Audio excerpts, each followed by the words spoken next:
ఇందాక మినిస్టర్ గారు ఒక మాట అన్నారు, స్కూల్స్ అన్నిట్లో టాయిలెట్స్ పెట్టడమే కాదు, టాయిలెట్స్ మెయింటెనెన్స్ కూడా మేము చాలా ఫోకస్డ్ గా దాని మీద దృష్టి పెట్టి అది చాలా ఇంపార్టెంట్ ఫ్యాక్టర్ గా మేము ట్రీట్ చేస్తున్నామని చెప్పారు. ఇక్కడున్న అమ్మాయిలు ఎవరైనా ఒక అమ్మాయిలే కావాలి నాకు ఎస్పెషల్ గా, బికాస్ టాయిలెట్స్ అనేది చాలా ఇంపార్టెంట్ మనకి. యాజ్ విమెన్ నేను కూడా, మనకి మంత్లీ పీరియడ్స్ ఉంటాయి, మనకి ప్రాబ్లమ్స్ ఉంటాయి, మనకి రెగ్యులర్ గా స్కూల్ కి రావాలి అంటే కంపల్సరీగా వాష్రూమ్స్ మంచిగా ఉండాలి. సో మీ స్కూల్స్ లో మీ వాష్రూమ్స్ ఎలా ఉన్నాయి, మెయింటెనెన్స్ ఎలా నడుస్తుంది, ఎవరు చెప్తారు దీని గురించి? మీలో ఎవరు మాట్లాడతారు? Municipal high school viewers colony నుంచి మాట్లాడుతాను. నా పేరు పద్మశ్రీ, నేను 10th క్లాస్ చదువుతాను. మా స్కూల్లో టాయిలెట్స్ మెయింటెనెన్స్ అనేది బాగా మంచిగా జరుగుతుంది.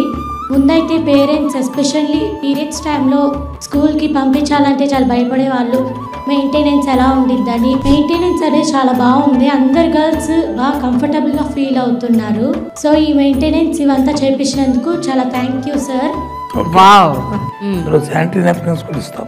ఓకే, 4 మెంబర్స్ మెయింటెనెన్స్ చేసే వాళ్ళు ఉన్నారు టాయిలెట్స్. ఓకే, సో వాళ్ళు రెగ్యులర్గా ఉంటారు?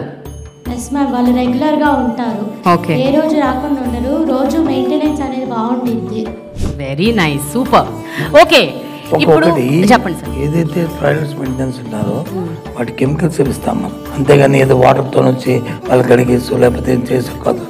ఏవైతే నాడు నేడులో ప్రోగ్రాంలో అయిన టాయిలెట్స్ ఉన్నా అన్నిటికీ యూనిఫామ్గా శానిటైజ్ చేసి వాటికి అన్నిటికీ డోర్ డెలివరీ ఇచ్చి ఆ కార్యక్రమాలు చేస్తూ దానికి ఒక డిపార్ట్మెంట్, ఒక ఐఏఎస్ ఆఫీసర్ మానిటరింగ్లో ఈ కార్యక్రమాలు జరుగుతాయి. ఓకే.